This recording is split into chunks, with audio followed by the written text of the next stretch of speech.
అందరికీ నమస్కారం. నా పేరు ప్రసాద్ చికిత్సటి. సరిపెళ్ల రాజేష్ అలియాస్ మహాసేన రాజేష్ అలియాస్ రాజేష్, ఈయన గురించి ఈ వీడియోలో మాట్లాడుకుందాం.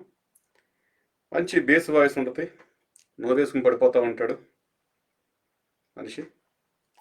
తెలుగుదేశం పార్టీ అధికార ప్రతినిధిగా ఉన్నాడు, ఇప్పుడున్నాడో లేదో తెలియదు కానీ ఎన్నికల ముందు వరకు ఉన్నాడు. ఆయన ఎన్నికల ముందు ఏం చేశారు ఏంటో దాని గురించి మాట్లాడుకుందాం. అలాగే లోకేష్ గారికి కూడా ఆయన చేసిన దాన్ని తెలియజేసే ప్రయత్నం చేద్దాము. ఒకవేళ ఆయనకి తెలిసి ఉండకపోవచ్చు, తెలిసినా ఇంకా ఆయన ఇప్పుడు మహాసేన రాజేష్ని పెట్టుకున్నారు అంటే అంతర్గతంగా ఆ పని లోకేష్ ముఠానే చేపించి ఉండొచ్చు అని మనం అర్థం చేసుకోవాలి. సరే, అంతర్గతంగా మనకి తెలియదు ఏంటనేది పక్కన పెడితే బహిరంగంగా జరిగిందైతే మాత్రం మన కళ్ళ ముందు కనపడుతుంది. దాని గురించి మాట్లాడదాం.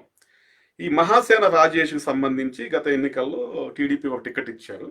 యాక్చువల్గా జనసేన పార్టీ అమలాపురం పోటీ చేయాలి, తెలుగుదేశం పి గన్నవరం పోటీ చేయాలి. ఆ టికెట్ ప్రకటించిన తర్వాత అక్కడ ఎన్డీఏ పార్టీల నుండి వ్యతిరేకత వచ్చింది. మాకొద్దు, గతంలో అతను మతపరమైన కులపరమైన వ్యాఖ్యలు చేశాడు, రకరకాలుగా హిందూ దేవుళ్ళ మీద దేవీ దేవతలను దూషించాడు అని చెప్పేసి రకరకాలుగా కొంత వ్యతిరేకత వచ్చిన సందర్భంలో టీడీపీ వారు ఆ టికెట్ని వదులుకున్నారు, ఆయనకి ఇవ్వలేదు. ఇవ్వని క్రమంలో వాళ్ళు టీడీపీ మనకి అమలాపురం తీసుకుని జనసేన పార్టీ అటు పి గన్నవరం తీసుకుంది. ఈ 2 సీట్లు కూడా గెలుచుకోవడం జరిగింది. ఈ క్రమంలో ఎప్పుడు కూడా రాజేష్ ఆయన వచ్చి నాకు టికెట్ కావాలని ఇంకోటి కావాలని ఎప్పుడు కూడా టీడీపీ వాళ్ళని డిమాండ్ చేయలేదు. అది ఆయన అంతర్గత వ్యవహారం, ఆయన వ్యక్తిగతం, మనం మాట్లాడకూడదు. ఒకవేళ ఆయనకి పి గన్నవరం టికెట్ ఇవ్వకపోతే ఆ పక్కనే ఉన్న రాజులు ఎలాగో జనసేన ఉంది కాబట్టి పక్కనే ఉన్న మనకి అమలాపురం అడగవచ్చు. లేదనుకుంటే పక్కన విశాఖపట్నం జిల్లాకి వెళ్ళిపోతే మనకి పాయికబాపేట ఉంది, అది అడగవచ్చు. అది పక్కనే కదా, దగ్గరే కదా, పక్క జిల్లాలే కదా.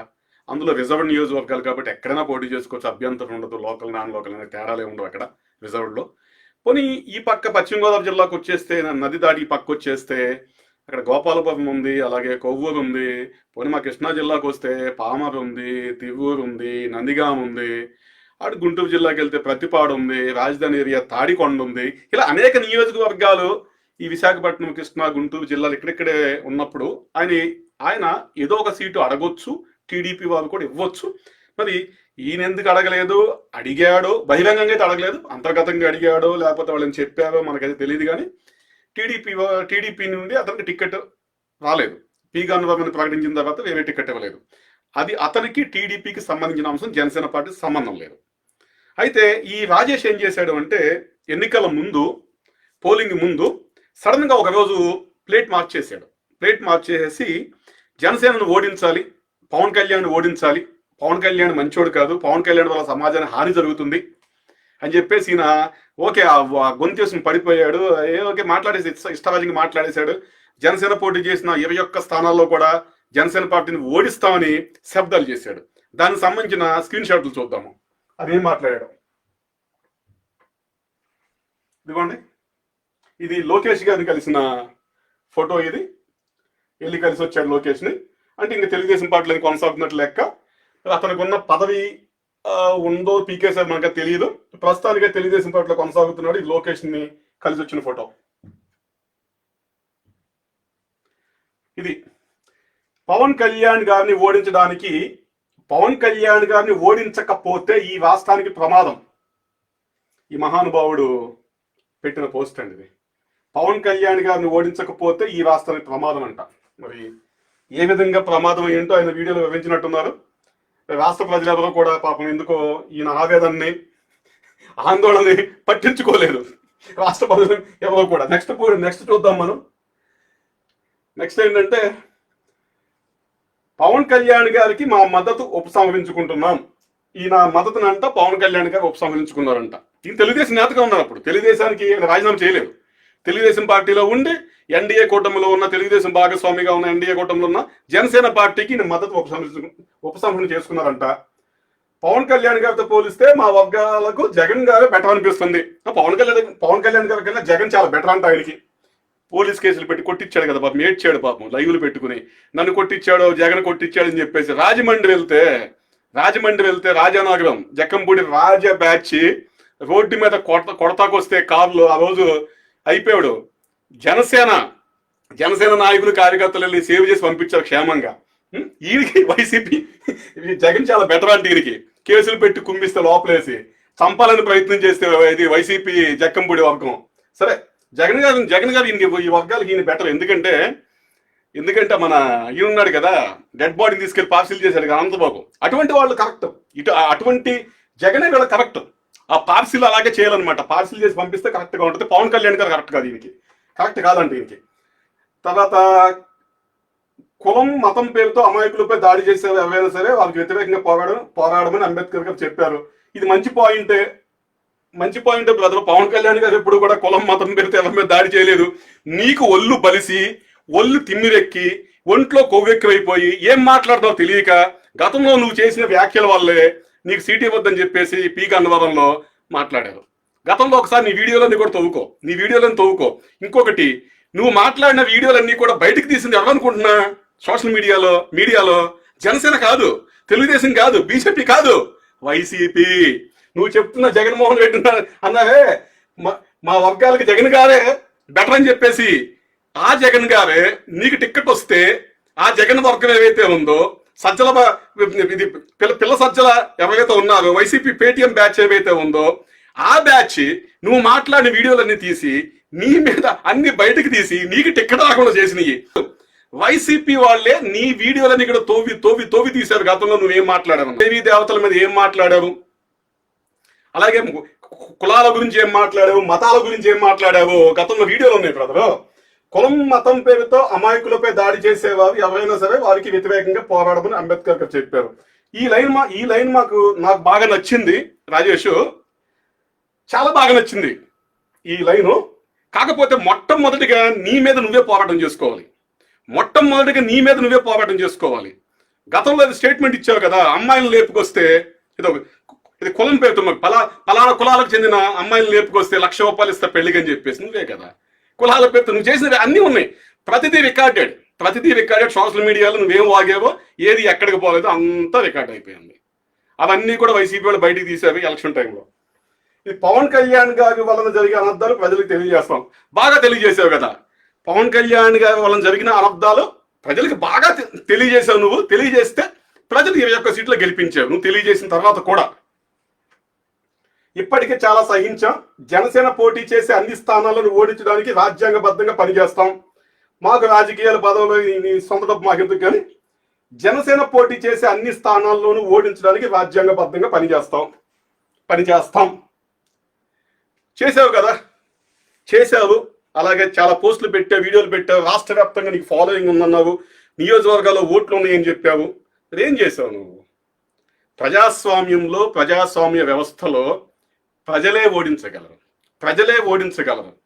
ఏదైనా ఒక 100-200 ఓట్లు, 1000-2000 ఓట్లు ఏదన్నా కొంచెం అటు ఇటుగా ఉన్నప్పుడు ఏదైనా వర్గ రాజకీయాలు ఏమన్నా ఉంటాయి. కానీ ప్రజలు ఏకపక్షంగా ఒక నిర్ణయం తీసుకున్నప్పుడు నీలాంటి వాళ్ళు కానీ నాలాంటి వాళ్ళం కానీ మన గాలాకులు మనం.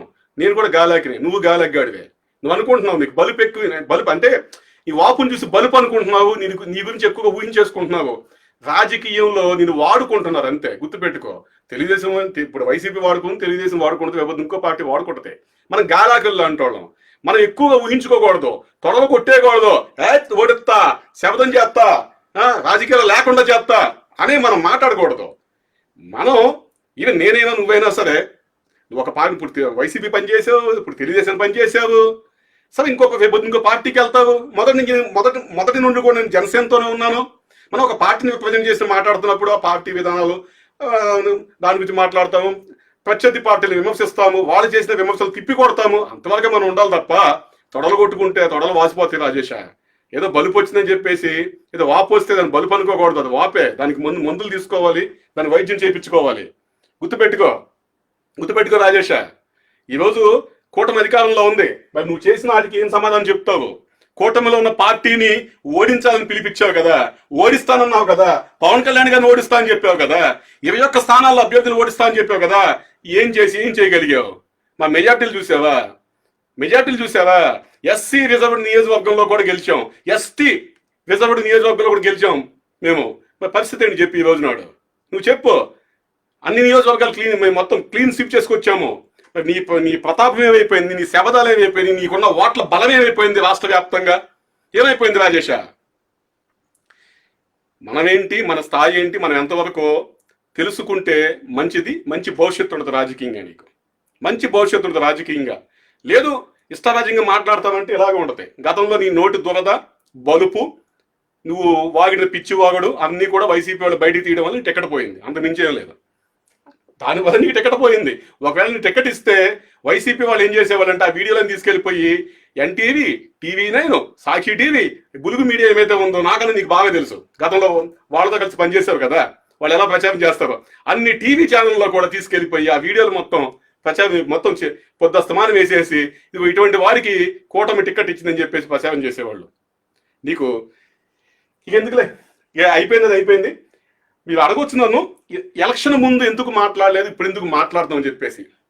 ఎలక్షన్ జరుగుతుందండి, మేము ఎలక్షన్ జరుగుతుంది, ఎలక్షన్ చేస్తున్నాం. అక్కడ మా అభ్యర్థులు బలంగా 2 పార్లమెంట్ స్థానాల్లో జనసేన పోటీ చేసింది, 21 స్థానాల్లో జనసేన అభ్యర్థులు ఎమ్మెల్యేలు పోటీ చేశారు. మా అధినేత కష్టపడి ప్రచారానికి వెళ్తున్నారు. అటువంటి సమయంలో ఇటువంటి వ్యక్తుల గురించి వీళ్ళు చేసే చిల్లర శబ్దాలు, చిల్లర మాటలు, చిల్లర వీడియోలు, చిల్లర పోస్టుల గురించి తొడలు కొట్టుకుంటామని చెప్పండి ఇళ్ళ మీదకి వెళ్ళిపోయి. మాకు ఎలక్షన్ ముఖ్యం, మాకు ఎలక్షన్ ముఖ్యం, మాకు ప్రజా తీర్పు ముఖ్యం, ప్రజా ఆమోదం ముఖ్యం. మేము ప్రజా ఆమోదం కోసం ప్రజాక్షేత్రంలోకి వెళ్ళి ప్రజా తీర్పు కోసం మేము పనిచేస్తున్నాము. అటువంటిప్పుడు వీళ్ళ గురించి పట్టించుకోవడమా? అస్సలు సమస్య లేదు. అందుకే నేను ఇతను కావచ్చు, ఇంకొకటి అనలిస్ట్ అని ఎంతో మంది వచ్చారండి, ఎంతో మంది తొడలు కొట్టారు, పవన్ కళ్యాణ్ గారిని ఓడిస్తామన్నారు, పిఠాపురం వెళ్ళారు, ఎన్నో చేశారు. ఎంతమంది ఎన్ని చేసినా కూడా మేము ఎలక్షన్ మీదే ప్రధానంగా దృష్టి పెట్టాము. మా అధినేత కూడా ఎన్నికల మీదే దృష్టి పెట్టండి, మిగతా విషయాలు పట్టించుకోవద్దన్నారు. మా అధినేత మాకు స్పష్టంగా చెప్పారు, మనం క్లీన్ స్వీప్ చేయాలి, పోటీ చేసిన అన్ని స్థానాల్లోనూ గెలవాలి, మన ప్రణాళికాబద్ధంగా ముందుకెళ్ళాలని చెప్పేసి అధినేత స్పష్టంగా చెప్పారు.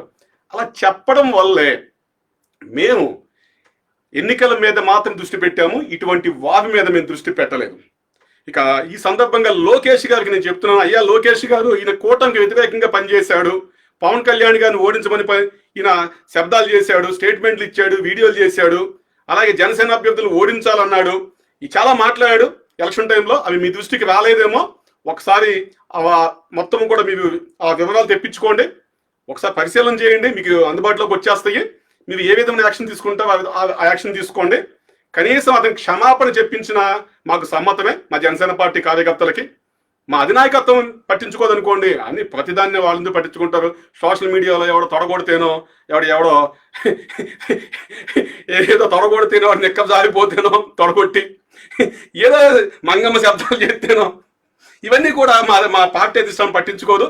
కానీ ఇటువంటి వ్యక్తిని మీ పార్టీలో ఉన్నాడు కాబట్టి, అది కూడా అధికార ప్రతినిధి హోదాలో ఉన్నాడు కాబట్టి, నేరుగా మీ దగ్గరికి వచ్చి కలుస్తున్నాడు కాబట్టి, అటువంటి వ్యక్తి గురించి ఒకసారి మీరు గత ఎన్నికల్లో అది ఏం చేశాడో, ఎలా అతను మాట్లాడాడో ఆ వివరాలన్నీ కూడా తెప్పించుకుని తగిన చర్యలు తీసుకుంటారని మేము కోరుకుంటున్నాము. ఇంతకు మించి అతని మీద మేమేమి ఎక్స్పెక్ట్ చేయట్లేదు. ఎందుకంటే అతను మాకు ఏదీ కాదు. అంతకు ముందేదో వాక్కున్నాడు, వైసీపీ అన్నాడు, అదన్నాడు, ఇదన్నాడు. తర్వాత అతను విధానాలు మారిపోతూ ఉంటాయి, అతని మాట మారిపోతూ ఉంటే నిలకడ ఉండదు. రాజకీయాల్లో నిలకడ లేనివాడు నిలబడకుండా పోతాడు.